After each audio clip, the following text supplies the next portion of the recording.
Tuhan, terima kasih ya Roh Kudus, biarlah firman-Mu Bapa mengingatkan kami ya Tuhan, agar kami hidup bergantung pada Engkau. Hidup kami boleh Bapa terus dipulihkan, memperbaiki Bapa, jadi contoh bagi orang percaya Bapa, sebagaimana kami punya dasar akan iman perlu diperbaiki ya Roh Kudus, karena ciri orang percaya punya iman. Ciri orang percaya ya Tuhan, tidak merusak iman kami ya Tuhan. Mari Roh Kudus perbaiki Bapa, biarlah tidak ada satupun Bapa hidup kami yang kami sengaja Bapa merusak dasar firman-Mu ya Roh Kudus. Karena kami tahu Bapa, pemulihan terjadi saat kami memperbaiki susunan. Thank you Tuhan. Dalam nama Yesus, sora takara nama sikara patakara nama syukura patakara. Mari Roh Kudus nyatakan firman-Mu, kuasa-Mu ya Roh Kudus. Mari Tuhan, jamah kami, sehingga kami boleh Bapa hidup Bapa dalam firman-Mu dan dipulihkan dengan kuasa-Mu. Kami percayakan Bapa kuasa-Mu yang ajaib.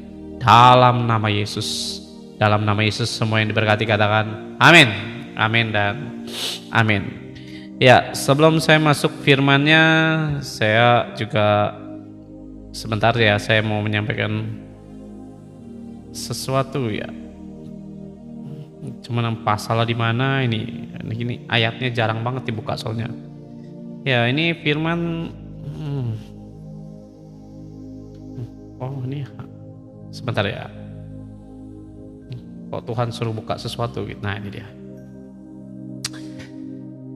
Ya, saya sempat nyiapin firmannya, sebenarnya bukan firman ini, tapi tadi waktu kita berdoa Tuhan suruh buka ini, saya juga bingung gitu ya. Tapi nanti ngalir aja bagaimana nanti Tuhan akan membawa firman ini.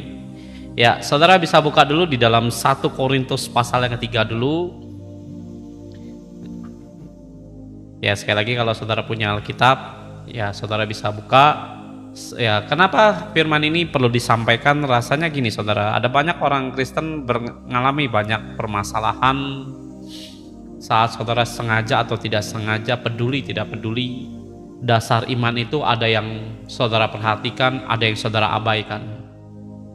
Nah, kalau saudara peduli akan namanya dasar firman Tuhan atau dasar iman saudara sebagai orang percaya, saya percaya bahwa saudara juga akan hidup dalam jaminan Tuhan. Amin saudara.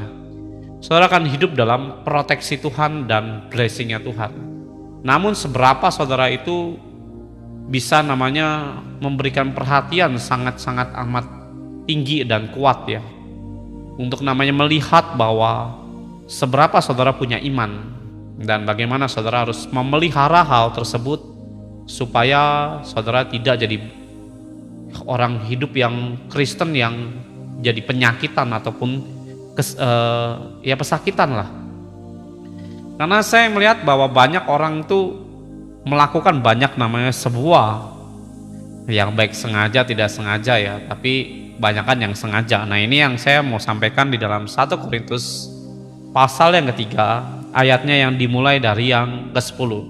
Nanti saya akan masuk dengan firman yang saya nggak mempersiapkannya lebih awal. Kenapa Pak? Karena tadi waktu berdoa Tuhan suruh buka kitab yang baru ya, yang belum pernah saya khotbahin sama sekali. Nanti lihat bagaimana Tuhan akan menyampaikan sesuatu buat kita semua.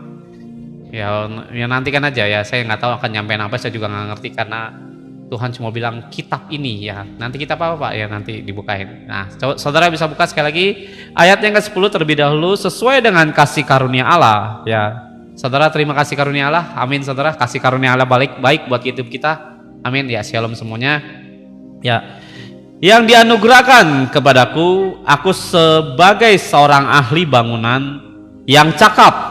Ya lihat ya, ini kekencengan deh ekornya ya. Yang cakap telah meletakkan dasar dan orang lain membangun terus di atasnya. Tiap-tiap orang haruslah memperhatikannya. Nah, makanya tadi saya sampaikan seberapa saudara punya attention ya, punya perhatian ya tentang iman saudara. Bagaimana ia harus membangun di atasnya. Ayat yang ke-10 ya, kalau saudara baru bergabung sekali lagi 1 Korintus pasal 3 ayat yang ke-10. Kenapa Pak firman ini disampaikan? Karena nanti di masa akhir seperti sekarang yang saudara dan saya jalani, ya ini adalah sebuah perebutan tentang namanya iman. Nah, di dalam firman ini, ya siapa yang namanya memperhatikan tentang meletakkan dasar dan orang lain membangun terus di atasnya, tetapi tiap-tiap orang harus memperhatikan bagaimana ia harus membangun di atasnya. Nah, saya percaya saudara dan saya sebagai orang percaya pada Yesus, dasarnya udah betul. Tapi hal yang saya mau sampaikan adalah iblis juga melihat bahwa iman saudara itu lebih penting dirusak, diganggu, bahkan kalau bisa hilang. Supaya apa Pak? Ya nggak selamat. Iblis tujuannya cuma itu. Ya.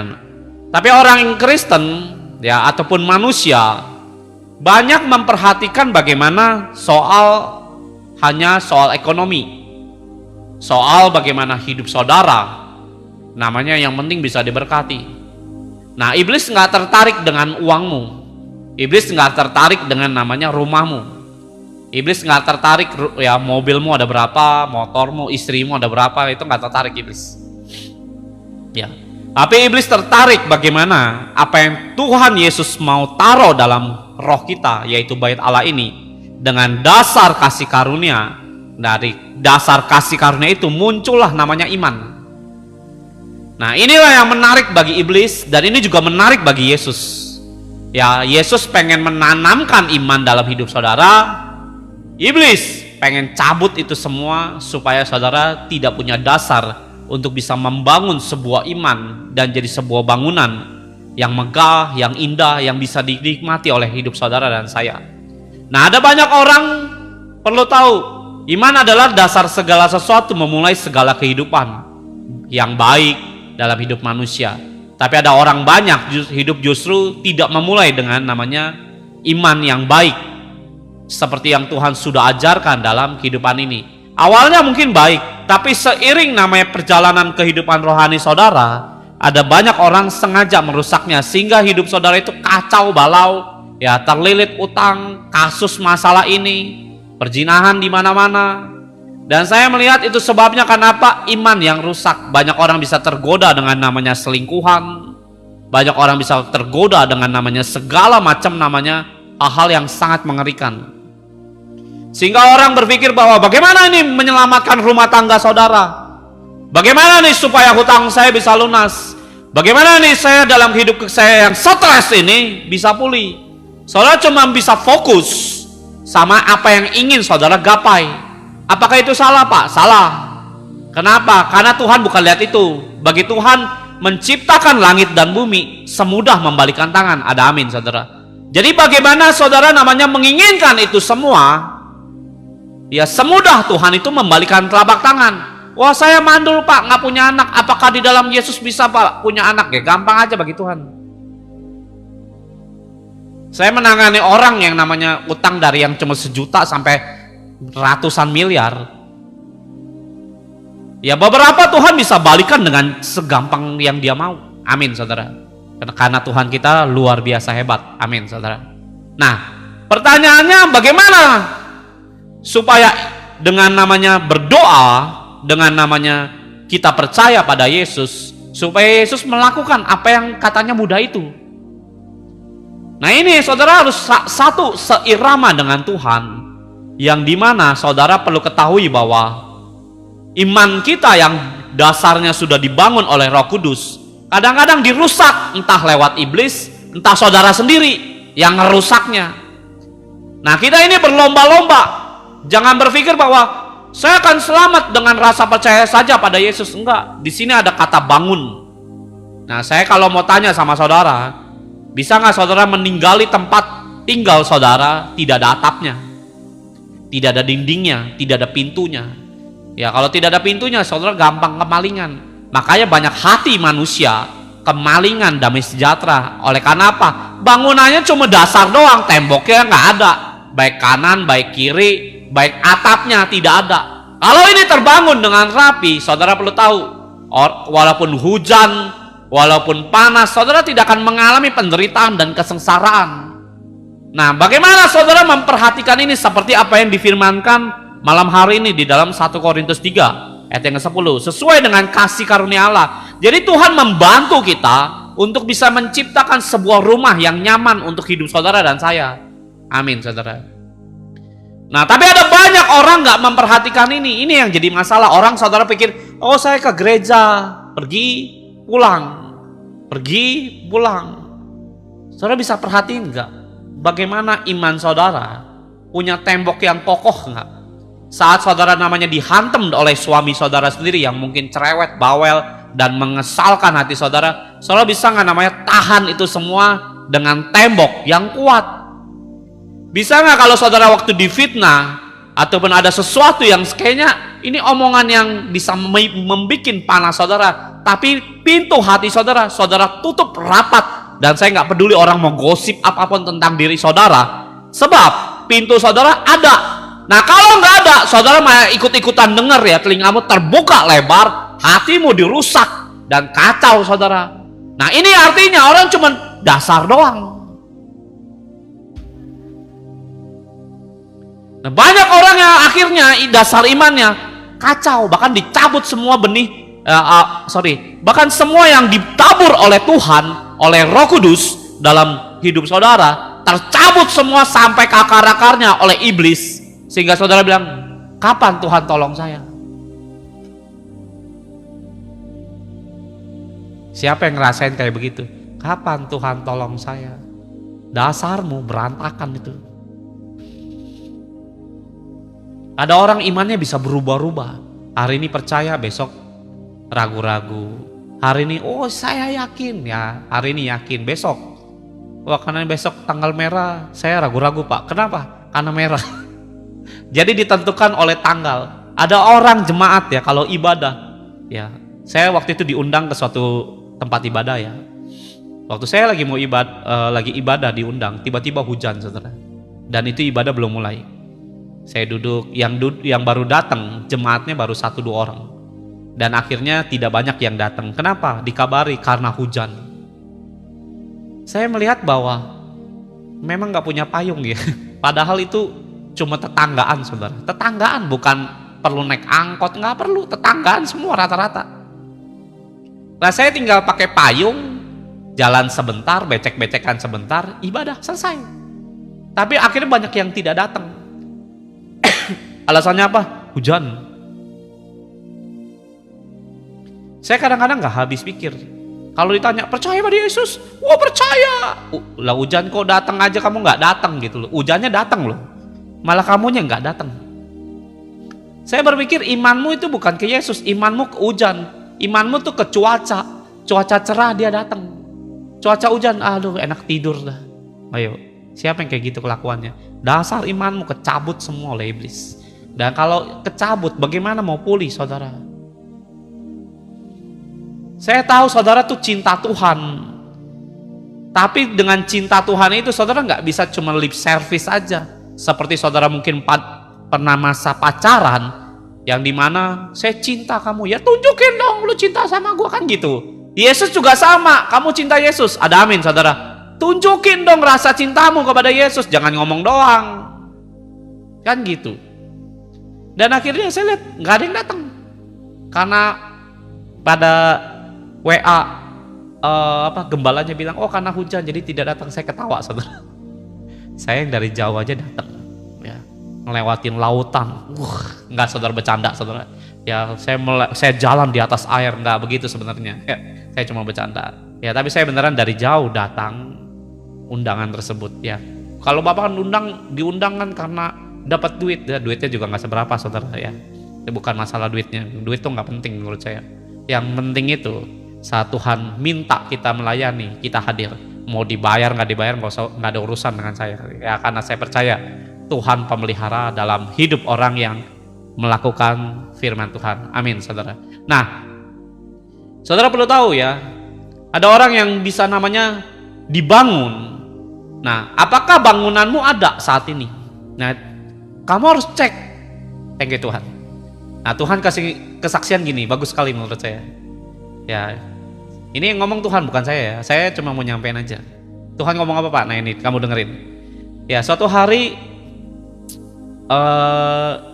ada orang datang ke istri saya.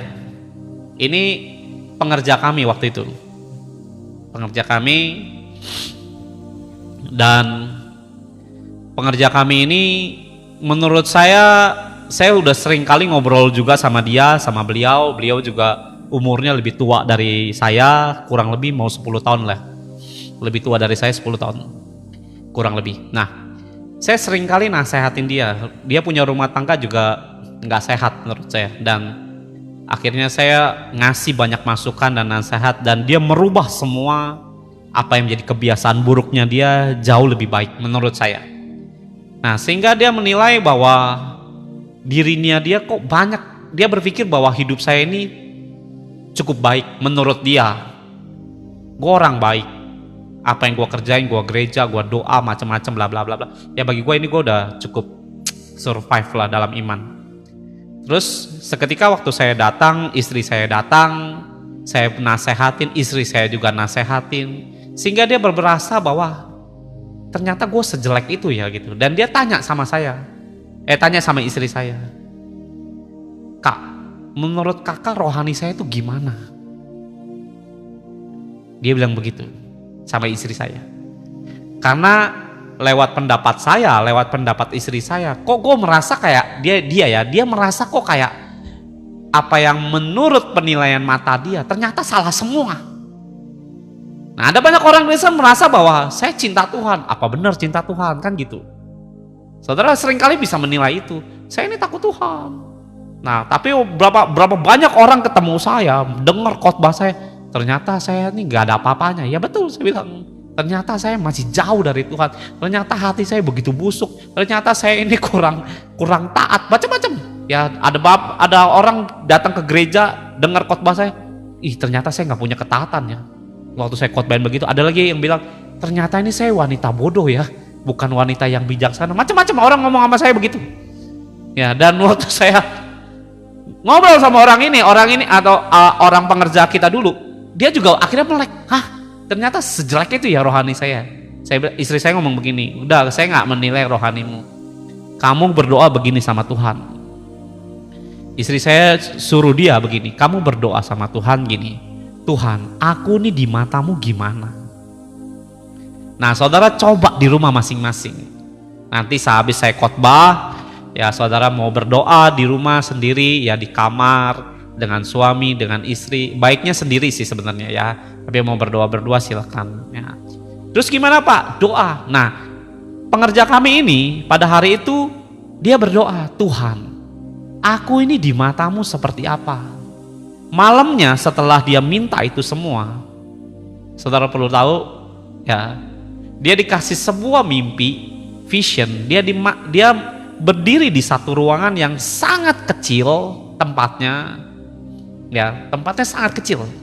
Saudara bisa punya penilaian apapun, tapi kan Tuhan juga punya penilaian, dan Tuhan berhak nilai kita.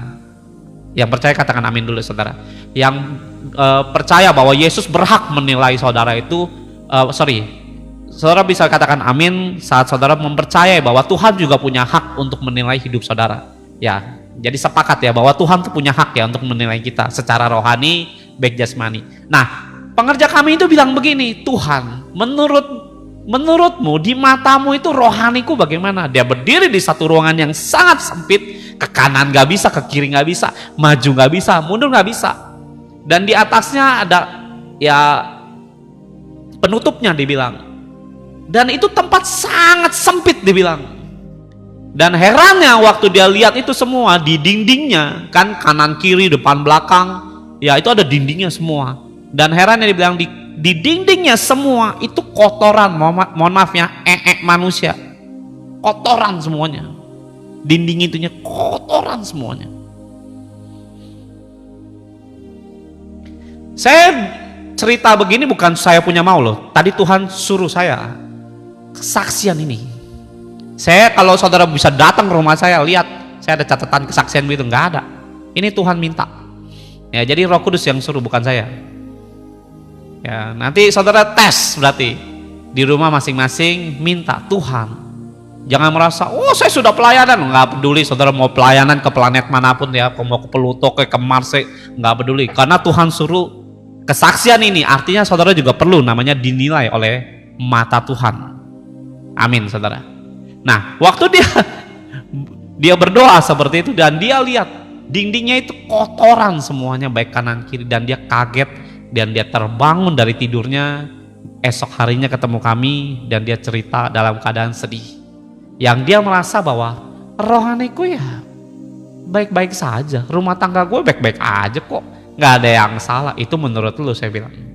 Bagaimana kalau Tuhan yang nilai? Orang Taurat juga menilai bahwa dia juga, gue ini pasti masuk sorga, tapi Tuhan bilang celaka. Saya nggak tahu kita ini akan punya bangunan sempit itu bicara apa Pak? Hidupmu itu cuman terfokus di satu tempat dan tidak bergerak. Artinya rohaninya tidak lagi bisa dibangun. Itu arti ruangan kecil. Kotoran itu bicara hatimu itu mohon maaf ya. Mohon maaf ya, hatinya nggak bisa lagi namanya bisa dibersihkan. Karena apa? Ada banyak kejahatan di hatinya. Pengerja, bukan orang diskotik, bukan. Orang pelayanan. Orang pelayanan. Kalau tembok itu sampai kotor, artinya saudara mau ngomongin apapun nggak bisa.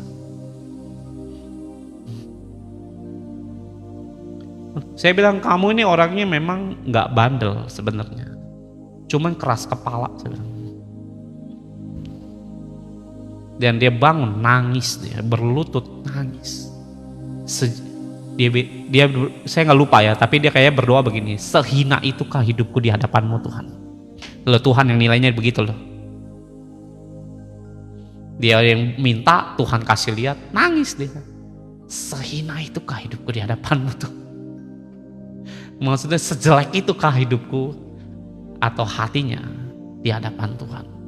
Dan dia akhirnya mulai memperbaiki apa yang dia lihat. Dia sendiri yang bersaksi, bukan saya yang ngasih, gue lihat lu begini-gini, enggak. Dia sendiri yang nontonin dirinya sendiri. Oleh karena Tuhan membukakan jendela matanya, siapa kamu sebenarnya. Nah saya berdoa saudara juga perlu dibukakan jendela mata rohmu supaya tahu siapa dirimu ini. Cinta Tuhan atau tidak. Saudara jangan buru-buru klaim, oh saya ini cinta Tuhan Pak, menurutmu. Tapi menurut Tuhan gimana? Ingat saudara, dasar bangunan ini harus dipelihara. Karena banyak orang akhirnya kecewa dengan Tuhan dan berguguran saat saudara belum siap untuk namanya melihat berkat-berkat Tuhan yang jauh lebih besar. Tuhan memberkati kita itu mudah aja, bukan perkara yang sulit bagi Tuhan. Apalagi saudara cuma minta berapa sih? 20 juta, ya lah 20 juta doang. Ya saya ngetawain bukan kenapa, karena sorga itu terlalu kaya, cuma ngomongin jutaan doang aja ribet. Amin saudara, ada amin. Ya saudara diberkati dengan kesaksian ini. Ini kesaksian udah berapa tahun yang lalu saudara ya, dan saya percaya biarlah itu juga saudara kerjakan dalam hidup saudara. Minta malam hari ini, Tuhan siapa aku. Nah nanti kalau ya, terima kasih buat topinya, terima kasih buat opung ya, Kota Barat ya. Jadi saudara perlu tahu bahwa Tuhan punya penilaian atas dasar iman saudara. Nah kalau iman saudara berpikir bahwa saya yang penting udah dibaptis Pak, no. Ini firman ini mengatakan bahwa bagaimana ia harus membangun di atasnya. Jadi di atasnya apa? Ada apa? Ada tembok. Ada tembok depan, ya kanan kiri atas bawah, genteng belum. Nah sebelum tembok itu terbangun, ada namanya material besi, ada namanya pasir, ada mungkin dicampur pakai batu kerikil mungkin biar lebih kuat. Ada namanya semen. Ada material yang harus saudara siapkan untuk namanya membangun di atas dasar iman saudara. Tembok ini kenapa Pak harus dibangun? Biar saudara tidak namanya diserang gosip, tembus, supaya saudara bisa safety di dalam rumah. Hujan, saudara nggak kedinginan. Panas, saudara ada genteng yang namanya menghalau semua hawa panas supaya saudara nggak kena terik matahari. Ada amin saudara. Nah, kalau bangunan rumah ini nggak ada, makanya banyak orang Kristen ya, diomongin dikit senewen, dikotbahin keras dikit ngambek. Kenapa? Nggak punya bangunan soalnya.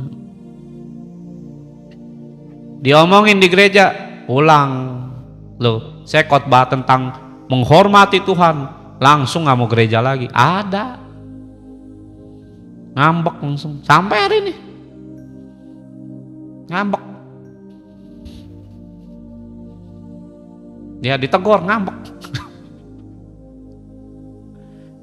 Minta maaf dong, ngapain minta maaf? Loh, kan saya ngomong firman. Siapa yang kena ya mana saya tahu.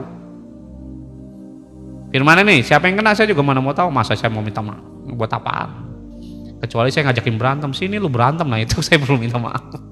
Ada amin saudara ya. Serius ya, saya berapa kali khotbah keras, orang bisa ngambek. Aneh kan? Kelihatannya orang percaya, ternyata ambekan. Ya, saat saudara bertemu dengan suami, ya harusnya baca firman Pak. Suamimu nggak mau ngelakuin nasihatmu, ngambek. Beberapa istri-istri begitu cerita sama saya, ngapain sih Bu, capek-capek ngurusin begituan mulu, ributnya begitu mulu. Kenapa? Nggak punya tembok soalnya.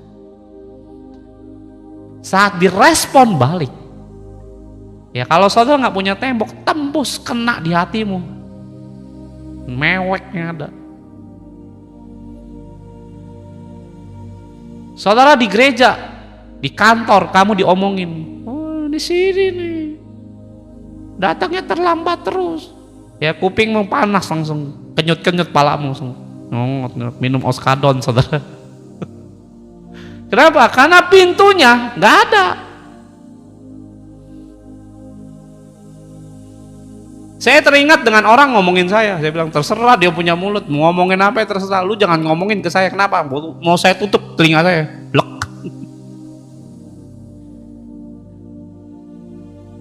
Serius.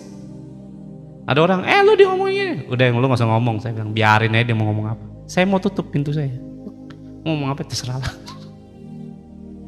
Saya nggak hidup dari uang dia kok. Amin saudara. Nah, belajar saudara, yang nggak perlu didengar ngapain didengar, yang nggak perlu namanya saudara responin, ngapain dia harus diresponin. Kadang-kadang masalah muncul karena apa? Tembokmu sendiri nggak ada, mulut ngerocos mulu, kirain basaro ternyata gosip saudara. Bangun dong temboknya, supaya blessing Tuhan turun saudara atas hidup saudara. Nah ingat, untuk membangun tembok itu butuh namanya besi, pasir, semen, ya batu kerikil mungkin ya additional saudara mau tambahin apa enggak ya terserah. Tapi besi itu wajib. Kalau saudara cuma pakai namanya pasir dan semen, nggak ada batanya, nggak ada tiangnya, nggak ada besinya di dalamnya, ya orang kan gampang ngerobohin imanmu. Ingat saudara, yang paling sulit itu, yang paling mahal itu beli besi. Kalau besi ini tidak saudara beli dengan mahal, ya besi itu yang paling mahal, besi itu yang paling sulit dibengkokkan. Setelah punya besi, harus dicampur lagi dengan pasir, semen, supaya saudara punya tiang yang kokoh. Thank you Tuhan. Besi itu apa Pak? Firman. Semen pasirnya Roh Kudus, harus campur masuk jadi satu. Tanpa itu semua, saudara kena utang dikit gitu ya. Mungkin saudara, saya pernah namanya kena utang, bukan ulah saya loh. Bukan saya yang berutang, nama saya yang dipakai. Waktu saya ditagih, wah rasanya tuh mau ngamuk loh saudara. Nah saya berdoa saudara harus tahu, kekristenan saudara perlu membangun itu. Bukan cuma bilang percaya, percaya Pak, percaya. Apanya yang percaya? Ya percaya pokoknya. Bahwa kambing dan semut bisa jadi satu. Ada amin saudara. Kalau saudara hidup dalam kedagingan terus menerus, Tuhan ingatkan, ayo bangun dasarmu. Ndak dibangun, ayo bangun. Kenapa? Banyak orang berzina terus-terusan, ya, tapi pengen ditolong Tuhan. Saya berpikir nggak tahu diri yang kayak begitu. Saudara bisa sambil merokok nungguin pertolongan Tuhan, nggak tahu diri menurut saya. Saudara misalnya lagi dalam keadaan susah, sambil jadi rentenir, terus nungguin pertolongan Tuhan. Menurut saya nggak tahu diri. Itu bukan dasar yang Tuhan mau loh. Uang bagi Tuhan bukan masalah. Keluarga saudara pulih bukan masalah bagi Tuhan. Pak, itu masalah buat saya. Iya. Terus bagi Tuhan masalahnya di mana? Dasarnya. Karena kita orang Kristen dalam keadaan bermasalah, kita akan punya POV, pandangan kemana? Gimana ya cara Tuhan menolong saya? Kan gitu. Pemikirannya begitu. Apakah Tuhan mikirnya begitu? Tuhan nggak mikir begitu. Tuhan mikirnya begini, ini kapan nih anak mau bangun dasarnya? Ini kapan dia mau namanya intim dengan aku? Kapan ya dia mau? Kita mikirin kapan ya Tuhan mau nolong? Nggak nyambung. Tuhan mikir kemana, kamu mikir kemana?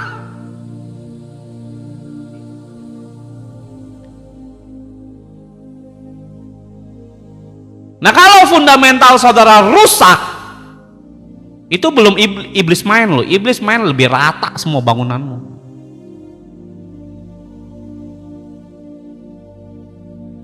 Dan iblis tertarik dengan imanmu. Dan iblis tertarik untuk namanya ngacak-ngacak semua namanya kehidupan saudara yang percaya pada Yesus. Kalau saudara nggak percaya Yesus, iblis nggak perlu ikut campur.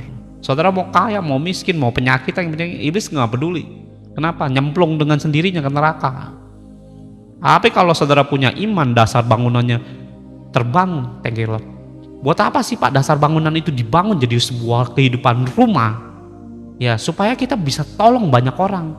Kalau bangunan rumah itu terbangun, paling tidak kamu bisa masukin 2-3 orang dalam rumahmu supaya apa? Selamat. Nah, yang Roh Kudus sampaikan begini, kita pengen keluarga kita selamat. Kita pengen namanya suami kita bertobat, istri kita bertobat, anak-anak kita bertobat. Tapi mau bertobat bagaimana? Saudara mau bawa dia kemana? Sedangkan dasar bangunan rumahmu gak ada. Yang membedakan saudara dengan dia, ya mereka gak punya dasar sama sekali. Saudara baru punya dasar. Ya dasarnya cuma apa ya? Batu-batu aja. Apabila ada ya gempa, ya saudara nggak goyang aja, itu punya areamu. Nah dia mungkin ya, gue bingung nih mau kemana nih, ayo datang ke tempat saya. Ngapain ke tempat lu aja bangunannya nggak ada, tembok nggak ada, hujan gue juga kehujanan, nggak beda dengan saya juga di sini. Ya mungkin saya nggak punya petakannya, dasarnya mungkin memang saya nggak punya. Tapi saya di sini juga kehujanan, kamu juga kehujanan, cuma bedanya kamu punya dasar doang. Yang dimana? Ini areamu. Apa tuh namanya kalau mau beli rumah tuh? Yang bangunannya belum jadi, apa namanya tuh? Mau beli, kan ada namanya beli tanah, kafling. Ya lu cuma punya kafling. Orang punya kafling, kalau hujan kehujanan enggak? Ya kehujanan saudara, cuma ada batu-batu doang. Ini kafling gue ya. Terus saudara sebagai yang punya kafling, ayo ikut saya. Kemana? Ke kafling gue. Lah kafling lu gak ada temboknya, gentengnya gak ada. Gak beda dengan saya, walaupun saya gak punya kafling. Itu loh. Sehingga orang bilang, mau diajak bertobat. Gak mau gue juga. Gak aman sama lo. Saudara mau bangun tembok mau bangun perumahan dalam hidup saudara. Amin saudara. Saudara harus bangun. Jadi orang bilang, ayo masuk. Wah rumahnya keren, tak ikut masuk. Itu loh yang saudara harus sadari. Saya pengen Pak, mertua saya bertobat. Semua orang juga kepengen, jangan mertua. Kalau kucing, kalau perlu kucing masuk Kristen, kalau perlu saudara. Ya tapi kan binatang nggak perlu agama saudara, karena mereka nggak punya roh. Ya terima kasih.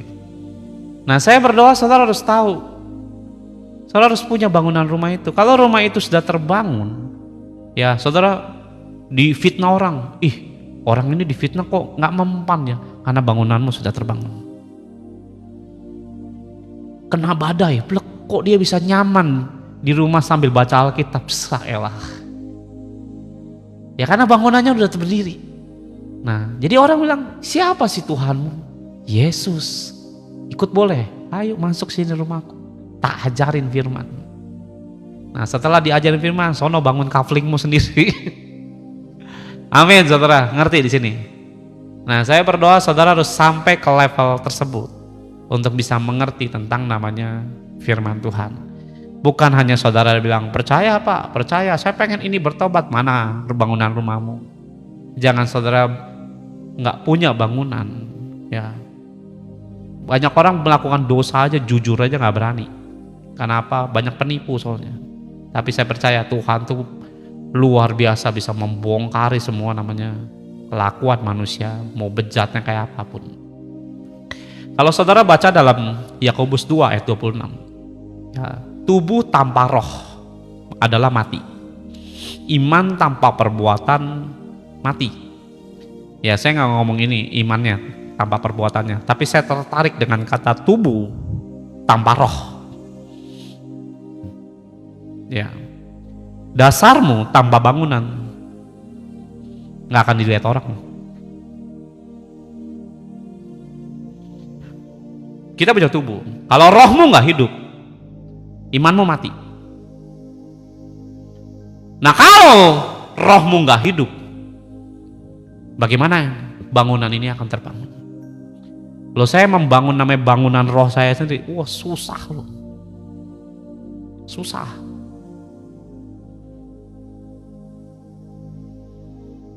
Nah saya berdoa saudara harus tahu, ayat ke-10 ini saya baca ya. Allah yang dianugerahkan kepadaku, aku sebagai seorang ahli bangunan yang cakap telah meletakkan dasar, dan orang lain membangun terus di atasnya. Ini Paulus kan berkata seperti itu.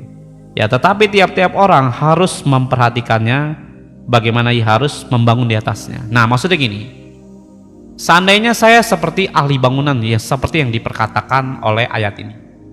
Ahli bangunan itu siapa? Ini Paulus yang diceritakan. Ya, kenapa dia dibilang ahli bangunan? Maksudnya dia adalah orang yang jago dalam membangun iman orang pada dasarnya. Ya, karena iman adalah dasar segala sesuatu. Untuk saudara mau melihat apapun di dunia ini dengan namanya iman, termasuk keselamatan kita. Amin, saudara. Nah, yang jadi pertanyaan adalah, saya nggak menyamakan diri saya dengan Paulus ya, tapi saya mau sedikit kasih ilustrasi. Nah, ahli bangunan itu seandainya saya ahli bangunan, saya menyampaikan firman kepada saudara. Nah, meletakkan dasar iman di dalam hidup saudara. Yang perlu bangun itu siapa? Kamu. Bukan saya lagi. Bukan Paulus lagi.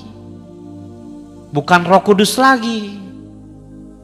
Jadi Roh Kudus ngapain? Kan firmannya Roh Kudus ngapain? Nuntun. Menasehati. Yang jadi yang perlu bangun siapa? Ya kamu. Jangan Tuhan. Seandainya kamu mau beli rumah, gue pengen beli rumah nih,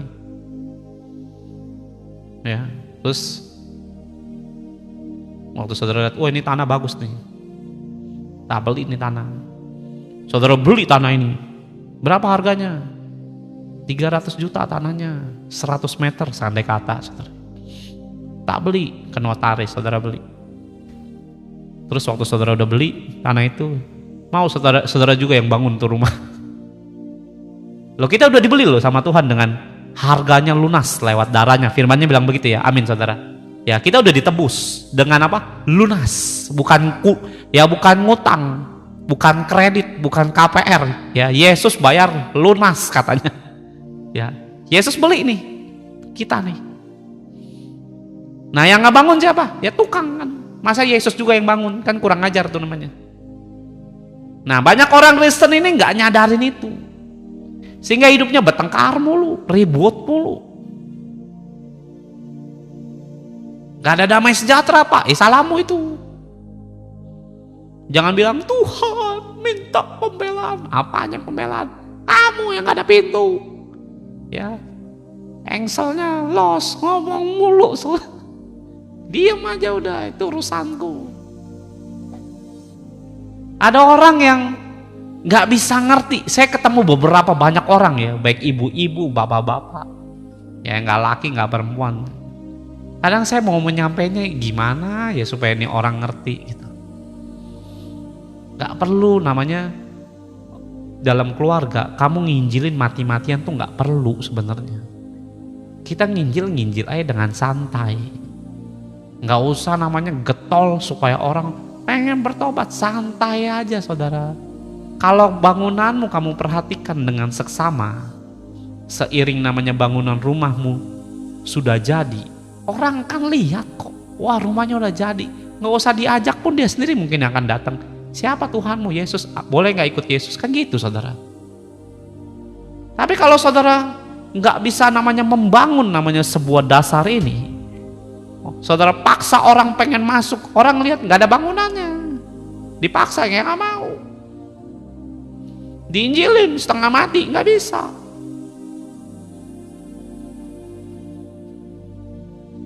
Nah jadi bagaimana Pak? Saudara baca firman, bangun dulu manusia rohmu. Makanya banyak bilang, Pak anak saya bagaimana Pak? Bangun dulu bangunanmu. Suatu hari saya pernah dengar satu lagunya jarang didengar loh orang Kristen. Lagu apa Pak? Wah lagunya namanya cinta apalah. Pokoknya itu cinta sama Tuhan ujungnya, bukan cinta-cintaan saudara. Saya lupa judulnya apa. Itu lagu udah lama, dari tahun 2012. Saya ketemu penyanyinya, penyanyi sekaligus pencipta lagunya, dan dia beda sama saya 2 tahun. Waktu itu saya umur 22 atau 3 tahun lah. Umur saya 27 tahun saya bertobat, dia umur 24 kalau nggak salah. Saya ketemu di Kelapa Gading, dan mamahnya ngajak saya pelayanan bareng waktu itu. Ya pelayanan di Kelapa Gading, pelayanan orang miskin di Tanah Merah, kalau saudara tahu Tanah Merah. Nah, seketika anaknya ini, saya bertanya sama dia, lu ikut Tuhan? Kalau saya lihat, saya bilang, hari itu saya baru bertobat juga. Kalau saya lihat kamu itu orangnya sangat excited ya ikut Tuhan, dia bilang. Terus dia bilang begini sama saya, gimana saya nggak excited dengan Tuhan? Kenapa? Gue ini dulu narkoba parah, dia bilang gitu. Oh ya, saya bilang gitu. Terus dia ambil dompetnya dia buka dompetnya, dia ambil fotonya dia selagi umurnya 22 tahun. Jadi 2 tahun yang lalu. 2 tahun yang lalu dia kasih lihat fotonya dia. Saudara tahu umurnya kayak 70 tahun, 22 tahun loh. Dia kasih lihat saya, ini loh, iya ini saya. Mukanya tua sekali. Saya sambil, masa sih bohong kali, saya bilang, enggak ini saya, dia bilang. Umurnya 22 tahun. Tapi mukanya kayak 70 tahun. Tua. Saya bilang, ceritain tentang dirimu, saya bilang, saya mau dengar. Dia bilang, saya di Amerika, kuliah. Hidup saya di Amerika, saya narkoba. Tiap hari narkoba, begadang narkoba, nyuntik lah ya. Sampai suatu hari saya bilang, mamamu tahu waktu kamu narkoba? Tahu. Papamu? Tahu. Terus tindakan papa mamamu gimana? Karena papa mamanya hamba Tuhan, pendeta. Wah mama saya ngajak saya bertobat justru. Saya nggak mau. Sampai suatu hari saya pulang ke Indonesia dan ketemu mamahnya. Mamanya bilang, ayo bertobat. Terus dia bilang begini, Mah, kalau Yesus bisa bikin saya berhenti narkoba, saya baru ikut Yesus. Mamanya nggak marah-marah lagi. Yang awalnya, ayo bertobat, ya sampai matanya keluar kali, ayo bertobat. Mamanya galak, saudara. Mamanya yang ngajarin saya itu bagaimana baca Alkitab. Mamanya dulu yang ngajarin saya. Mamanya galak, terkenal galak di kalangan orang Kristen itu, terkenal galak. Tapi untungnya waktu ketemu saya, dia ngajarin saya, dia nggak galak, saudara. Ya, saya punya kasih karunia Tuhan, saudara. Ya, saya dengar dari teman-teman saya, ini orang tuanya galak setengah mati. Dan akhirnya waktu dia pulang ketemu mamanya, mamanya bilang begini, oke, kamu nggak mau terima Yesus. Mamanya ngomong gitu dengan baik-baik. Kalau mama yakin Yesus bisa nyembuhin saya nggak narkoba lagi. Saya ikut Yesus. Mamanya dengan tenang, galak loh. Yang tadinya ngomong sampai matanya tuh ngelotot, saudara. Ya, ingat saudara, orang bertobat tuh nggak perlu ngotot-ngototan, saudara. Ya, saudara punya rumah tangga, orang bertobat, ngapain sampai ngotot-ngototan? Itu bodohmu itu, bangunanmu jelek itu pasti. Ya gubuk gitu. Sekali lagi ya, saya bukan nyudutin, nggak perlu ngotot-ngotot, saudara. Saya pun bertobat di otot-otot, emang saya lebih ngotot lagi orangnya, nggak bisa. Coba bayangkan waktu saudara bertobat, apakah Yesus ngototin kita? Kan enggak. Yesus datang dengan kasih. Amin, saudara. Ya, ngapain ngotot-ngototan, saudara? Bertobat kalau bertobat. Kalau nggak, kita copotin mata saya ini satu. Ya, saya ngeliat itu hal-hal kayak gitu. Ngapain sih bodoh-bodoh gitu orang Kristen kadang-kadang ketemu yang ngapain sih kayak gitu. Saya kadang-kadang dicurhatin, lagi saya Pak. Ya salah ibu, saya bilang. Lu kok salah saya? Saya kan yang ngingetin supaya dia baca firman. Nggak usah diingetin. Nanti saya salah di hadapan Tuhan. Nggak salah. Kan tadi udah ngomong. Ya sudah, biarin aja dia nggak mau baca, ya terserah. Ya. Dan akhirnya waktu dia deal dengan mamanya, bilang bahwa oke, kata mamanya, aku akan berdoa. Ya aku nggak akan paksa kamu bertobat. Mamanya ngomong gitu. Kalau itu jadi tantanganmu terhadap Tuhan, mamanya bilang, aku gak akan paksa kamu lagi bertobat. Kamu bebas. Mau narkoba, mau apa terserah. Mau seks bebas, silakan. Ya sudah. Dan mamanya itu cuman suatu hari dia pulang, mamanya itu berdoa buat anaknya sendiri. Tuhan jamah anakku.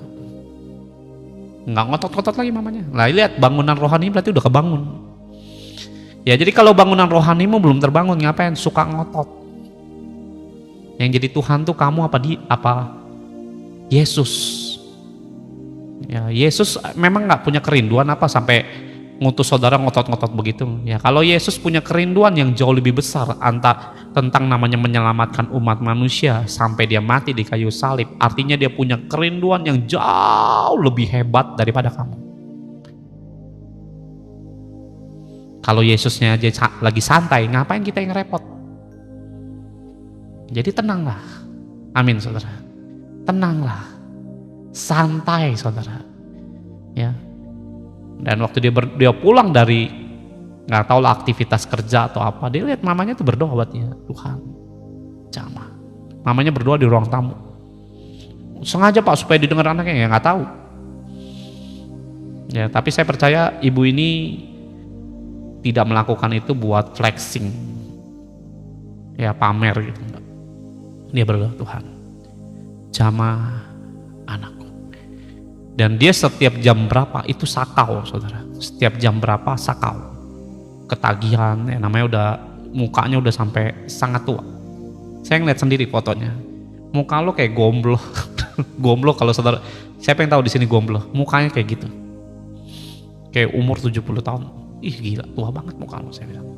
Padahal umurnya 22 loh. Dan waktu dia sakau saudara, dan di kamar dia lagi mau make, muncul terang di kamarnya dia. Muncul terang dan ditumpang tangan oleh Yesus. Sejak itu dia tidak pakai narkoba lagi. Dia lepas dari narkoba, lepas dari sakaunya dia, lepas dari seks bebasnya dia, dan Tuhan panggil dia melayani Tuhan. Saudara tahu anak muda ini jadi pendeta sekarang. Dia salah satu pemuda yang ngurusin namanya satu sinode di Indonesia, melayani sejabodetabek anak muda. Bayangkan. Nah, saya ketemu Yesus Pak. Ngapain kamu? Ya ketemu Yesus aja. Ini anak di bawah saya 2 tahun loh. Ngurusin sejabodetabek. Kenapa? Saya pernah 2 tahun yang lalu saya ketemu lagi di gereja. Ketemu lagi, saya tahu anak muda ini. Karena ini pernah ngobrol kita. Ngurusin sejabodetabek anak muda. Sekarang lagi dengar-dengar lagi bangun gereja. Amin saudara. Nah saudara yang bilang, oh saya pernah ketemu Yesus. Ngapain? Nggak ada bangga-bangganya saya orang ketemu Yesus, biasa aja. Ya, tapi kalau saudara tahu bahwa ketemu Yesus, lihat dipakai Tuhan memuliakan nama Dia. Harusnya begitu orang ketemu Yesus. Bukan cuma bilang ketemu Yesus, oh saya ketemu Yesus. Terus ya saya di kamar aja Pak, ribut aja terus rumah tangga saya Pak. Buat apa ketemu Tuhan kayak begitu? Ya nggak memuliakan nama Tuhan itu namanya. Nah saya berdoa saudara harus bangun. Mamanya yang dulu ngotot setengah mati supaya dia bertobat ya, dengan obrolan komunikasi yang simple. Kalau Tuhan memang Yesus memang Tuhan, dia sembuhin saya dari narkoba. Dan Tuhan sembuhin. Karena mamahnya berdoa, bukan ngotot-ngototan saudara. Nah, mamanya yang ngajar saya baca Alkitab dari tahun berapa Pak? Tahun 2011 mamanya ngajarin saya baca Alkitab tuh gini caranya. Oh gitu ya Bu, iya gini caranya. Dari situ kamu akan bisa mengukur hatimu setia atau tidak. Dari mana? Dari Alkitab. Kalau Alkitab nggak pernah disentuh, itu udah bukan orang setia dia bilang.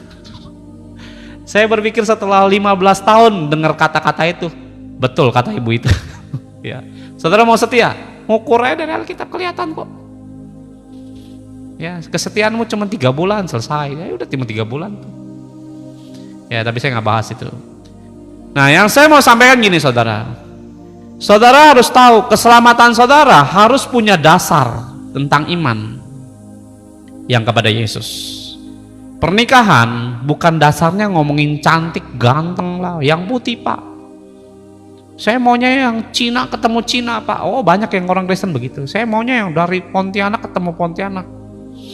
Saya mau yang Batak ketemu Batak, Ambon ketemu Ambon, mungkin begitu. Jawa ketemu Jawa. Itu bukan dasar dari Tuhan. Dasar dari Tuhan itu takut Tuhan, bukan ngomongin ras. Saya mau yang ganteng dengan yang ganteng Pak. Terus ada lagi orang yang nggak mau menikah. Ya saya diceritain, dan ada beberapa orang lah cerita sama. Kok saya nggak kepengen menikah ya? Oh kenapa? Ya saya tanya baik-baik, kenapa kamu nggak kepengen menikah? Karena saya lihat pernikahan itu kok serem ya. Nah saya bilang, itu dasarmu yang salah loh cara pikirnya, saya bilang. Sehingga kamu nggak kepengen menikah karena berpikir bahwa dasarnya ngelihat pernikahan tuh serem. Nah kalau dasarnya udah salah, masuk dalam pernikahan yang dasarnya salah, berantakan pasti. Kamu darah biru, harus nikah dengan darah berwarna-warni, warna kuning, warna hijau darahmu. Nikahnya harus pakai darah, bukan warna merah, warna abu-abu. Udah cari yang abu-abu, nggak nikah-nikah yang ada. Loh kenapa? Karena dasarnya salah.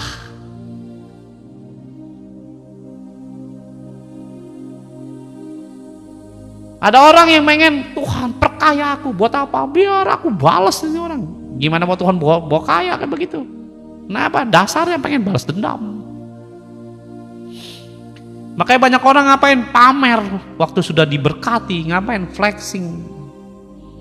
Ya, kayak orang kaya baru, OKB. Kenapa? Dasarnya pasti rusak. Kenapa? Karena dulu gue dihina oleh itu. Nah, dasarmu udah rusak itu. Gak akan mungkin terbangun bangunan seperti yang di firman ini. Lihat ayat 14, ayat 11 dulu. Karena tidak ada seorang pun yang dapat meletakkan dasar lain pada dasar yang telah diletakkan oleh Yesus Kristus. Entahkah orang membangun di atas dasar ini dengan emas, perak? Ya, maksudnya gini, dasar keselamatan tidak bisa digantikan dengan uang, emas, perak, batu permata, kayu, rumput kering, tidak tahu, jerami. Sekali kelak pekerjaan masing-masing orang akan nampak. Karena hari Tuhan akan menyatakannya, sebab ia akan nampak dengan api, dan bagaimana pekerjaan masing-masing orang akan diuji oleh api itu. Nah, dengan baik saudara, keselamatan nggak bisa namanya digantikan dengan uang. Ya Pak, betul Pak, kebahagiaan nggak bisa digantikan dengan uang. Ya bisa, kalau cuma kebahagiaan pakai uang bisa. Yang bilang nggak bisa tuh ya bodoh menurut saya. Ya, uang bisa beli bahagia Pak, bisa. Ya, kalau saudara nggak punya uang, bagaimana mau bahagia? Ya, kalau saudara bilang bahagia itu harus Pak di dalam Tuhan Pak. Di dalam Tuhan bukan hanya ngomongin bahagia, ada kesengsaraan, ada proses. Ya, ada namanya didikan, macam-macam. Nggak semuanya ngomongin bahagia. Berarti bahagia bisa dibeli Pak dengan uang? Ya bisa. Kalau kita bilang nggak bisa, ya munafik menurut saya. Karena kalau saudara mau jalan-jalan, ngapain? Mau healing dengan keluarga, bahagia nggak? Ya bahagia pakai uang itu semua. Ya, tapi kalau saudara bilang pengen selamat Pak pakai uang, nggak bisa itu. Itu nggak bisa kalau itu. Ya, yang ada ke neraka bisa itu. Ada amin saudara. Ya, kebahagiaan bisa nggak Pak dibeli pakai uang? Bisa, banyak malah. Ya, tapi kebahagiaan yang daripada Tuhan nggak akan sebanding dengan uang. Udah titik itu aja. Karena kebahagiaan itu punya level. Ada orang bisa seneng banget, seneng amat-amat, ya amat banget. Ya seneng yang dari Tuhan itu nggak akan bisa dibeli dengan uang, itu betul. Ya tapi kalau dibilang bahagia bisa nggak Pak? Ya bisa. Orang nikah bahagia kok bisa. Ya orang memiliki handphone bahagia bisa. Ya beli kan itu. Ya tapi kalau yang bahagia dari Tuhan, yang tidak bisa dibeli, levelnya berbeda saudara. Itu tingkatannya lebih tinggi saudara. Ya ada orang bisa ketemu Tuhan dengan damai luar biasa yang tidak bisa dikatakan oleh apapun, benda apapun, uang apapun, dan digantikan dengan apapun. Amin saudara. Ya, nah saya mau rindu saudara, bangunlah tembok saudara. Kenapa Pak? Karena keselamatan kita, sebab ya ayat 13 tadi, sebab ia akan nampak dengan apa? Api. Ya, kenapa Pak dengan api? Ada dengan api uang terbakar, jerami terbakar, perak bisa penyok. Ya tapi Yesus, dia adalah Allah. Mau dikasih api, angin, badai, air, apapun, mau tsunami, Yesus tidak pernah tergoyahkan. Amin saudara, yang percaya katakan amin. Nah kalau saudara dasarnya jelek, orang bisa pindah agama. Kalau dasarnya bukan Yesus, saudara bisa dibeli dengan uang. Kalau dasarnya bukan Yesus, saudara bisa kepahitan dengan orang terdekatmu. Kalau dasarnya bukan Yesus, saudara bisa bercerai dalam pernikahan. Kalau dasarnya bukan Yesus, saudara bisa pindah gereja sesuka hatimu. Kenapa? Karena dasarnya bukan Yesus. Walaupun alasannya gereja di sini nggak bertumbuh. Ya sebenarnya kamu itu Tuhannya bukan Yesusnya. Saudara bisa keluar dari pelayanan. Kenapa? Dasarnya bukan Yesus. Kenapa? Merasa hatimu tersakitin. Ya itu Tuhannya adalah hatimu sendiri. Kalau dasarnya Yesus, saudara akan bisa namanya mempraktekkan apa yang Tuhan suruh, yaitu membangun sebuah bangunan supaya saudara hidup justru bisa menjadi dampak, jadi magnet, jadi namanya sesuatu yang bisa sangat amat memberkati hidup orang. Saya punya saudara, ya saya udah cerita ini berkali-kali tapi ceritain lagi Pak. Saya punya tante. Tante saya ini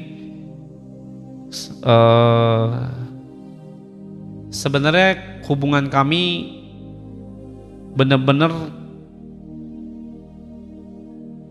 sebenarnya dekat. Cuma karena waktu itu saya masih kecil, jadi saya nggak tahu dia itu tante saya.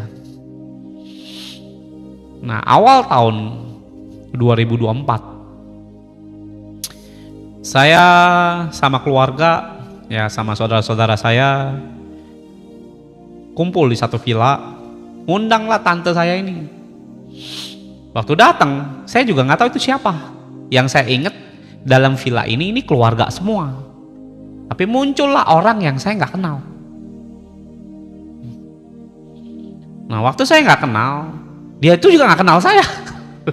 Karena saya udah tumbuh dewasa, saudara, yang mungkin dia lihat saya masih kecil. Ya, jadi saya ngeliat dia ngeliat saya cuma senyum aja. Kalau udah gitu aja, saudara. Ya, karena kalau ketemu orang ya jangan nampak songong, saudara, ya, nampak jutek, songong. Dia ketemu ya saya senyum aja, halo, saya bilang gitu. Ya, itu maksudnya adalah tante gitu, atau ibu gitu, ya. Halo gitu. Halo, oh ya.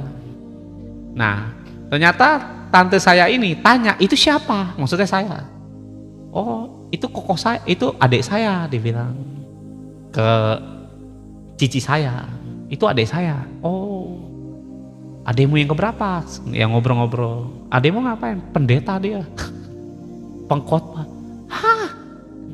Keluarga kita ada yang hamba Tuhan katanya. Dan dia akhirnya temuin saya, ngobrol. Kamu pendeta katanya. Ya, menujulah, saya bilang. Saya pengkhotbah, saya bilang gitu. Oh, wah, saya bangga katanya punya keluarga yang mau melayani Tuhan katanya. Saya pikir keluarga kita nggak ada yang mau melayani Tuhan gitu loh, karena keluarga saya tuh haleluya semua, saudara, ya, tukang mabok lah, main judi lah, macam-macam, saudara. Ya, tapi dalam kasih karunia Tuhan, saya lah yang terpanggil melayani Tuhan. Nah, singkat cerita, dia cerita sama saya. Kamu tahu, dia bilang, saya dulu sama pamanmu itu, katanya. Paman saya, dia bilang, mama saya punya kokoh. Kokoh pertama kalau nggak salah. Saya ini sering dipukulin, katanya. Jadi tante saya dipukulin sama paman saya. Paman saya, dia bilang, kamu tahu pamanmu itu tukang minum, katanya. Minum sambil karaokean, saudara, ya. Haus yang saudara, sambil minum. Wah, gitu kayak dewa mabok, saudara.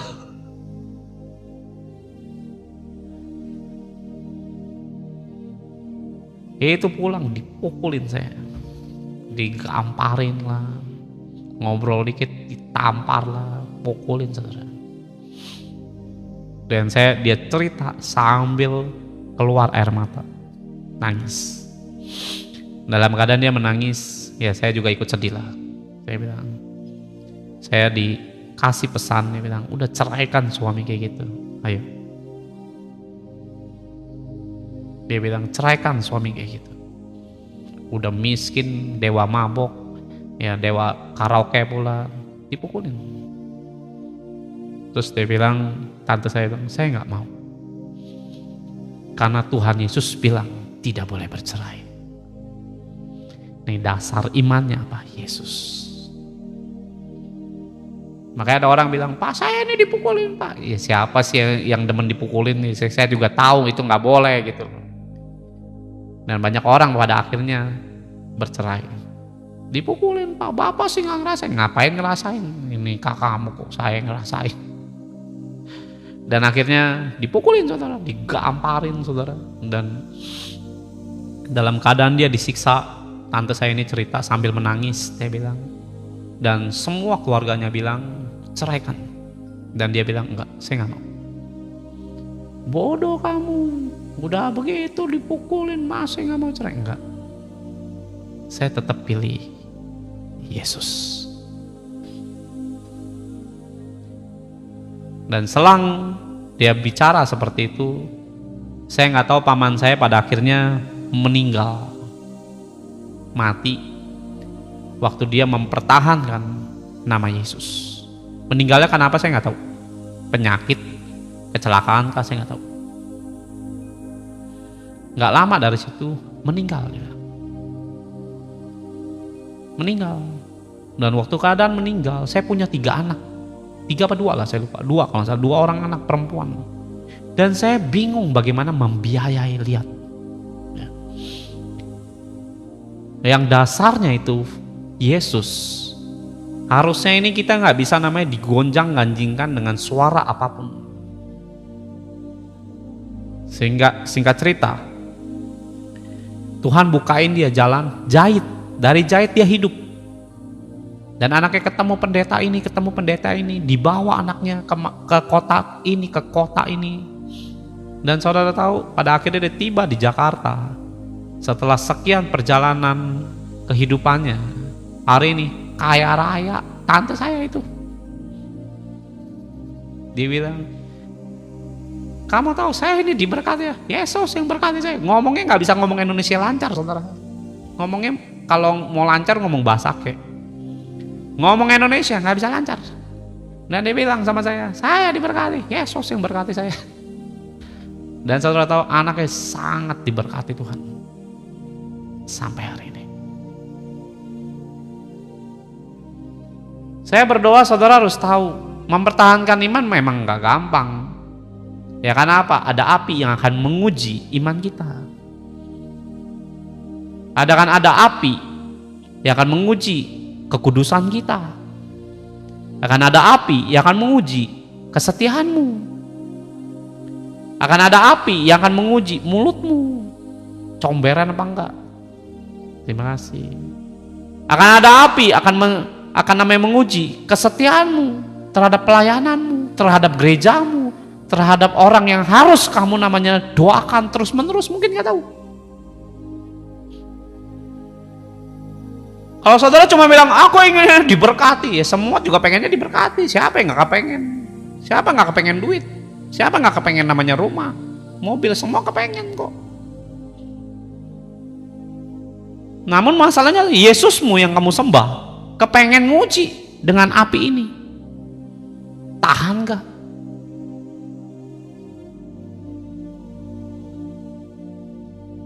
Sehingga banyak orang bukannya namanya punya dasar firman yang baik, munculnya kepahitan dan balas dendam.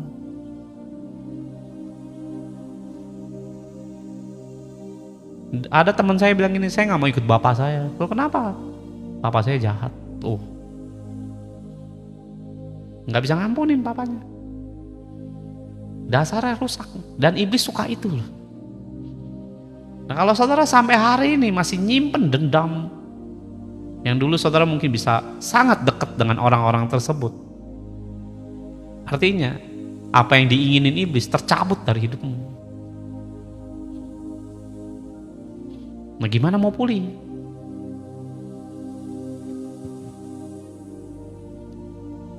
Saya berdoa saudara bisa pulih saat saudara bisa memperhatikan dasar hidup saudara harus kembali kepada firman. Apa yang diperkatakan oleh firman. Saya pengen nikah pak, ya firman yang ngomong apa? Kalau ngomongin cantik, ganteng saudara, ya 50 tahun aja juga peot saudara. Semua, nggak laki, nggak perempuan, peot semua. Banyak orang selingkuh kenapa? Wah karena bodinya pak. Nah bodinya yang dilihat saudara.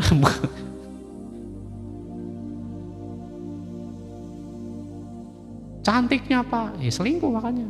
Karena fundamentalnya bukanlah firman Tuhan.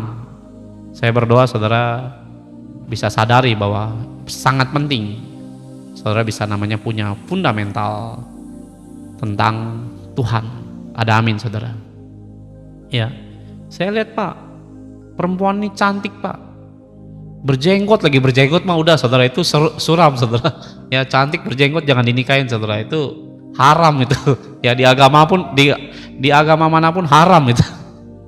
Ya, mukanya sih cantik pak, terus berjenggot, nah itu jangan dinikahin saudara. Ya, ada banyak orang namanya akan masuk dalam perapian Tuhan. Nah, seberapa saudara bisa kuat atau enggak, saudara harus bisa namanya punya kekuatan. Saya pernah diproses Tuhan pada waktu dimana saya memilih Yesus.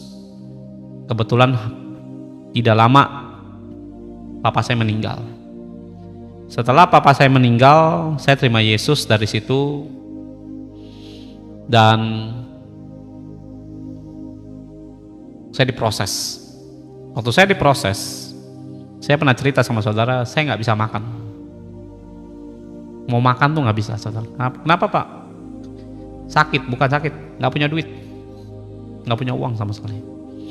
Jadi mau makan tuh nggak bisa. Tapi hari itu saya dititipin uang $10.000 pada waktu itu. Dolar bukan rupiah, saudara.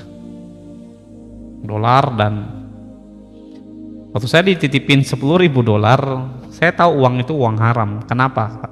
Karena papa saya main judi. Dan papa saya meninggal tidak sempat memberitahu uangnya ada di mana aja. Jadi kita nggak ada warisan apa-apa. Padahal papa saya tuh punya uang tuh lumayan. Kenapa tahu? Karena ya tahulah, pokoknya namanya bapak sendiri masa nggak tahu. Ya. Dan yang disisain itu $10.000 itu pun dicari tidak sengaja ketemunya di koper, dan yang nemuin kalau nggak salah koko saya. Nah, koko saya titip ke saya $10.000 ke saya. Nah, hari ini saya lagi diproses Tuhan, nggak bisa makan, loh.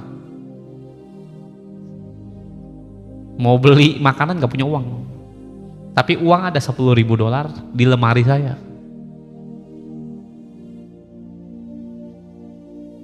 Kalau dasar imanmu nggak kuat, pasti kamu pakai uang itu.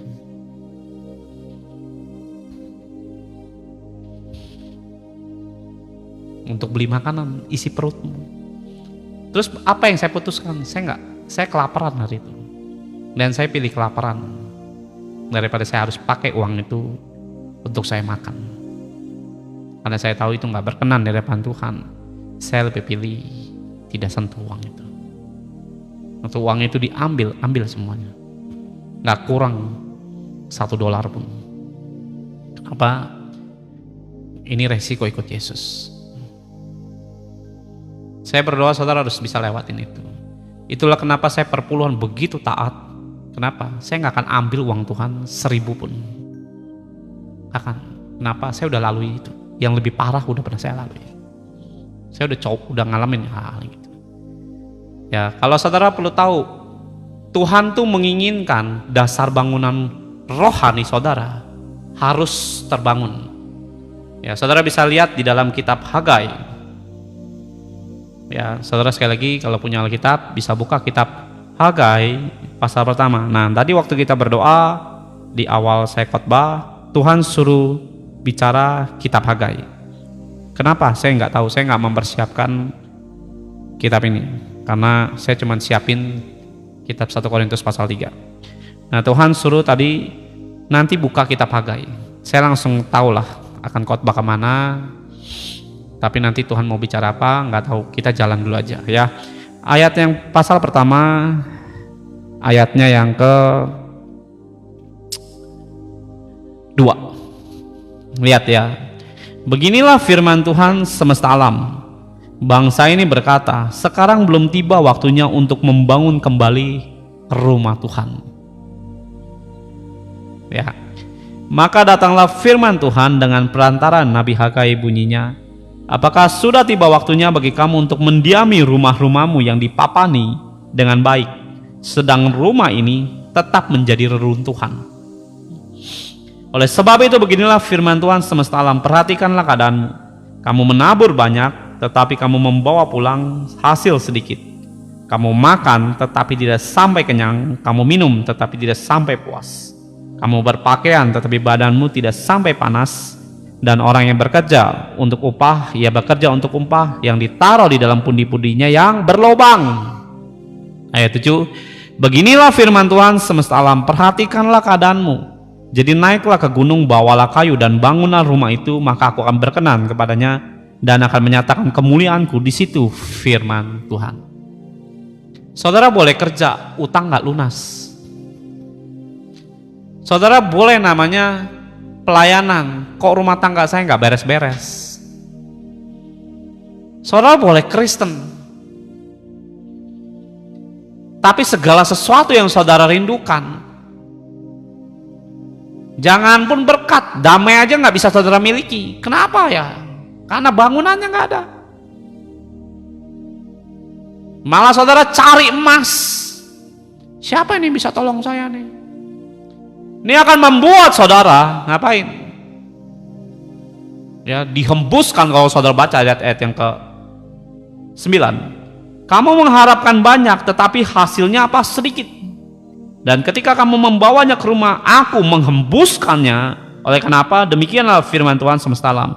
Oleh karena rumahku yang tetap menjadi reruntuhan, ya, nggak terbangun, cuma dasar doang. Dasarnya apa? Percaya Yesus, Pak, pasti selamat.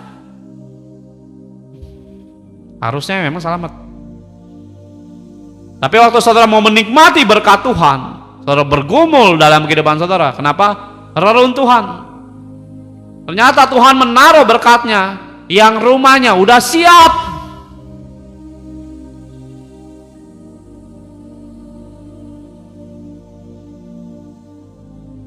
Kalau saudara udah siap, ya pulang. Nikmati rumah abadimu di sorga. Ada amin, saudara. Yang percaya katakan amin. Kenapa? Mana rumah yang Tuhan rindukan bisa bersama-sama dengan saudara? Masalahnya kita malah fokusnya trading gue nih, naik turun nih, trading lagi. Tuh anakmu kolaps. Ya tadi saya lihat istri saya cerita, ya anak pendeta, cucunya ya. Mungkin nonton, saya juga nggak tahu. Step katanya, kejang-kejang. Bangunan Tuhan. Pak, saya pengen utang saya lunas. Nanti dulu. Ya terima kasih Ibu Evi, thank you. Lunasmu gampang dulu. Rumahmu ini gimana? Tuhan mau datang ke kita. Nggak ada rumah nih, ketemunya di mana nih? Ya di pom bensin kata Tuhan.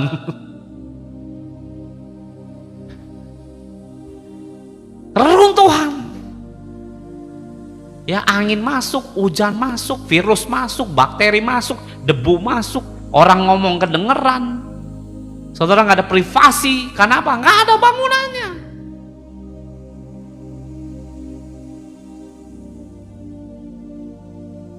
Kalau saudara mau transaksi uang besar di tempat umum atau di tempat yang tertutup, ayo. Ya, saudara lagi mau transaksi nih 5 miliar di tempat terbuka apa tempat tertutup, saudara? Ya, duitnya dikeluarin nih. Lihat nih, saya punya uang. Dirampok saudara yang ada. Ya, tertutup kan? Ada amin, saudara. Tempat tertutup kan? Tuhan mau itu loh. Mau berkat besar apa yang kecil? Kalau yang kecil mah terbuka ya, saudara. Ya ini uang nih 2.000 nih. Ini 2.000 ya. Nggak ada saudara yang tertarik mau rampok saudara 2.000 doang, saudara. Ya. Jadi mau yang besar apa yang kecil nih? Mau diberkatinya?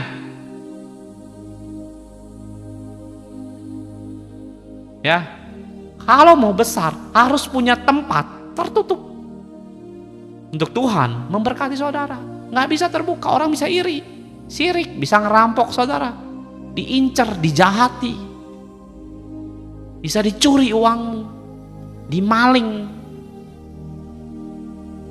Ya mau besar Pak, ya ayo, reruntuhan, bangun dong temboknya, supaya orang nggak lihat, biar urusanmu pribadi dengan Tuhan. Bagaimana Tuhan memberkati saudara, menggantikan apa yang hilang, apa yang sakit, apa yang saudara mengalami, depresi, tekanan, bangun. Jangan bilang, kapan Tuhan tolong, gampang tuh.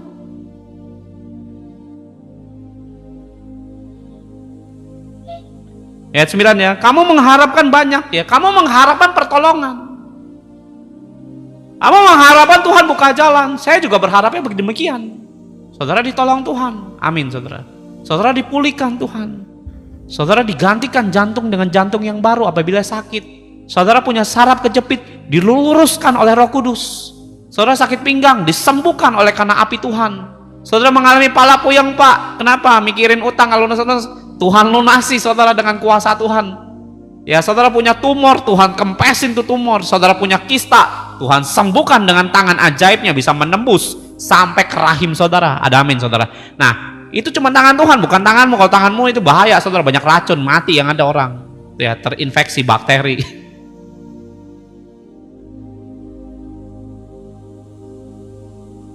Masalahnya reruntuhannya.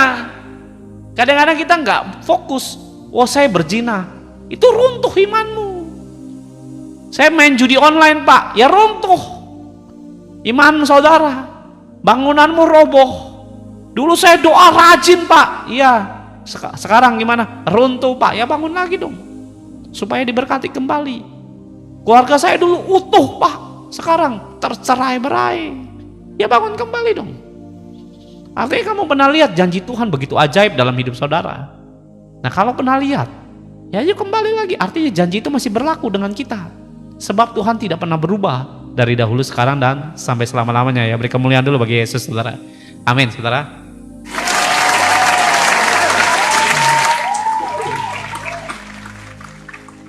Ya, jadi janji Tuhan nggak pernah berubah.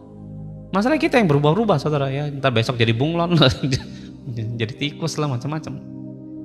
Ya, saya berdoa saudara harus tahu. Oleh karena rumahku yang menjadi apa? Reruntuhan, sedang kamu masing-masing sibuk dengan urusan rumahnya sendiri. Sibuk cuman keinginanmu. Nah, ada bait Allah loh yang harus saudara bangun. Ayat 10. Itulah sebabnya apa? Langit menahan embunnya dan bumi menahan hasilnya. Dan aku memanggil kekeringan datang ke atas negeri ini, ke atas gunung-gunung, ke atas gandum, ke atas anggur, minyak, ya, yang dihasilkan tanah, ke atas manusia dan hewan, ke atas segala hasil usaha. Dengar baik saudara, Tuhan nggak pusing permintaan berkat saudara, nggak pusing. Tapi Tuhan pusing kalau saudara tidak ada punya tempat buat Tuhan bertemu dengan saudara secara private. Berkat uang besar tidak pernah ada manusia mau pamerin di depan umum. Saudara bisa dirampok, dicuri, dan diambil hakmu. Ya, setiap berkat besar itu pasti di tempat tersembunyi. Nah, setiap namanya kerinduan saudara untuk digenapi oleh Tuhan, saudara harus punya namanya tempat meeting bertemu dengan Tuhan. Bangunlah namanya kehidupan yang Tuhan inginkan, bukan apa yang kita inginkan. Karena rumah Tuhan itu lebih penting ketimbang rumahmu sendiri. Ya, rumahmu sendiri, ya, kesehatan itu kita. Ya, tapi rumahnya Tuhan itu bicara tentang iman yang harus terbangun. Kamu digosipin nggak goyang, Pak, saya, Pak. Diselingkuhi tetap saya Yesus, Pak. Diomongin orang tetap, Pak, saya nggak akan pindah gereja, Pak, tetap di sini. Tuhan bilang di sini, ya di sini.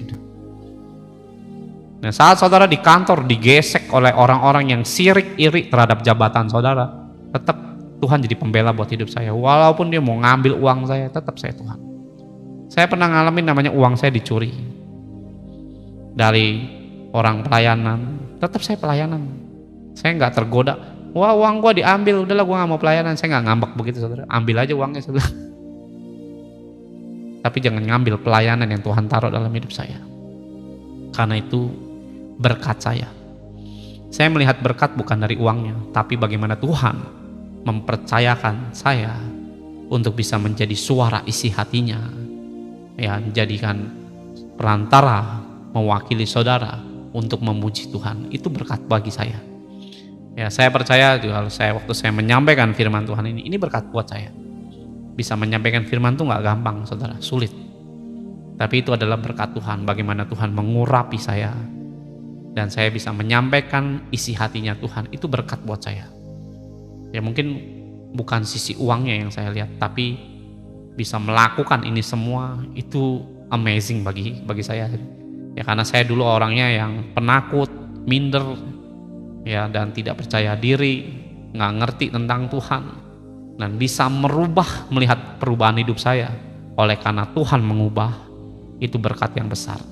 Saya berdoa saudara harus tahu bahwa reruntuhan apa yang saudara miliki. Telingamu kah yang roboh karena sering kali mendengar sesuatu yang menakutkan? Hatimu kah yang sering kali ya meragukan Tuhan sehingga gampang sekali runtuh, sehingga masih terus, kapan Tuhan tolong saya, runtuh? Atau tembok sebuah kesehatanmu yang sedang dirobohkan oleh iblis, yang saudara perlu bangun kembali. Saat terbangun kembali, saya percaya saudara mau sakit apapun sembuh, oleh karena Tuhan datang ke dalam baitnya atau rumahnya yang ada pada kita lewat sisi roh, yang itu di mana saudara harus mengundangnya pakai dasar iman terhadap Yesus Kristus, dan saudara di blessing dengan ajaib. Mata rohmu bisa terbuka, tanganmu bisa bergerak dengan sehat, kakimu bisa melangkah kemanapun saudara, bisa berjalan dengan Tuhan, dan apapun saudara mau, diabetes lah, semua bisa terkendali karena tangan Tuhan yang ajaib. Saya percaya Tuhan bisa melakukan itu sebab Dia Tuhan, bukan manusia. Kalau Tuhan mengingini rumah yang utuh ya, dan saudara harus bangun itu dengan utuh. Saudara pingin namanya keluarga saya bertobat, Pak, mana bangunan? Karena itu bagaikan saudara mengajak ke rumahmu. Nah, kalau rumahmu ini jelek, rumahmu nggak ada tembok baik kanan baik kiri, saudara bilang ayo datang ke tempat saya. Ngapain ke tempatmu? Nggak ada temboknya, nggak ada gentengnya, panas, hujan kehujanan, ya kena angin, kena nih muka saya habis skincarean nih, datang ke rumah lu banyak debu soalnya itu.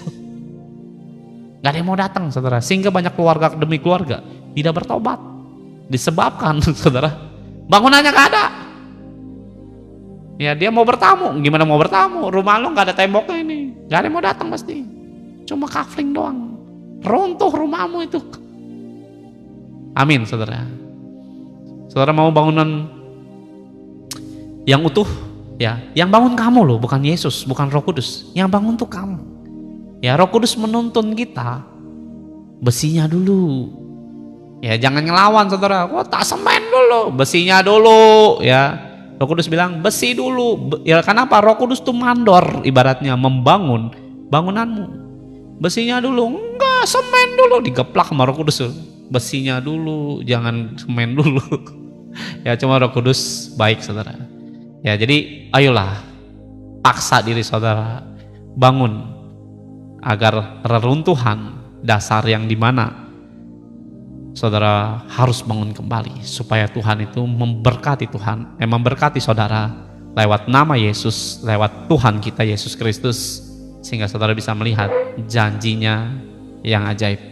Mari saudara yang diberkati Tuhan bisa katakan amin sekali lagi. Apabila saudara diberkati lewat khotbah malam hari ini, bisa katakan sekali lagi amin. Ya, nanti mau didoakan habis ini ya. Ya, saudara yang rindu bisa memberkati pekerjaan Tuhan, sekali lagi ya melalui Hineni Ministry saya terus melayani Tuhan. Saudara bisa menabur apabila saudara digerakkan Tuhan untuk menabur dan punya kerinduan menabur. Ayo kita berdoa. Ya, habis ini kita berdoa buat siapapun lah, mau sakit apapun saudara bisa kita doakan. Tuhan, terima kasih ya Tuhan. Kami tahu dasarnya harus Yesus. Yes Lord. Tuhan katakan begini, ada banyak yang rusak dasar rumahnya. Ya, ada banyak yang runtuh. Ini ngomong Tuhan, bukan saya cuma nyampe. Saudara tinggal cek masing-masing. Tadi yang sudah dengar awal khotbah saya, minta Tuhan, siapakah aku ini Tuhan di hadapan matamu? Jangan nilai dirimu ya, tapi minta Tuhan nilai siapa diri saudara. Oh, saya sudah pelayanan Pak, ya sowat dengan pelayanan. Saya cuma disuruh Tuhan mengingatkan kita semua pada malam hari ini, minta penilaian di hadapan Tuhan, bukan di hadapan matamu sendiri. Oh, saya sudah begini Pak, itu menurutmu, belum tentu menurut Tuhan. Ya, jadi minta Tuhan penilaian. Nanti saya akan kasih ulangannya kembali ya tentang kesaksian tadi yang mungkin baru pertama kali baru datang, belum dengar, nanti habis doa ini. Terima kasih Tuhan, berkati kami ya Roh Kudus di hadapan Kau Tuhan. Kami diberkati biar firman-Mu ini ya Tuhan memberkati kami semua. Bangun roh kami Tuhan. Mari rana masik ya harapa tokur nama masik ya harapa takarapa syukur. Urapi Bapa dengan kuasa-Mu Tuhan. Kami mau Bapa reruntuhan ini singkirkan semuanya ya Tuhan. Kami mau bangun Bapa dengan pondasi yang baru, yaitu nama Yesus Bapa. Kami mau tegakkan kembali, kami taruh pancang tiang yang kuat ya Tuhan. Dan kami mau taruh Bapa setiap besi, bata, semen, pasir Bapa dalam bangunan roh kami ya Tuhan. Mari Roh Kudus mandori roh kami ya Tuhan, agar kami terbangun dengan kuat, sehingga apapun yang Engkau sentuh dalam hidup kami diberkati dengan ajaib. Bertemulah dengan kami saat kami siap Bapa bertemu dengan Engkau, sebab Engkau bertemu Bapa dalam bait Allahmu ini ya Tuhan. Mari Roh Kudus jamah kami semua Tuhan, jamah jemaatmu, umatmu di rumah-rumah, lawat dengan ajaib dan berkati dengan dahsyat Tuhan. Yes Lord, tidak ada keraguan di hatimu, baiknya tidak ada keraguan di hatimu, itu firman-Nya ya. Jadi dengerin ya, baiknya tidak ada keraguan di hatimu, itu firman-Nya. Malam hari ini kamu dengarkan ya, ada banyak firman saya juga nggak ngerti ya. Baiknya tidak adalah keraguan di hatimu, itu yang saya dengar. Mari Roh Kudus patahkan semua keraguannya juga di hati, dan kokohkan bahwa firman Tuhan sanggup ubah hidup kami. Firman Tuhan sanggup menyembuhkan, memberkati kami. Terima kasih ya Roh Kudus, dalam nama Yesus yang diberkati katakan amin, amin dan amin. Tuhan Yesus memberkati.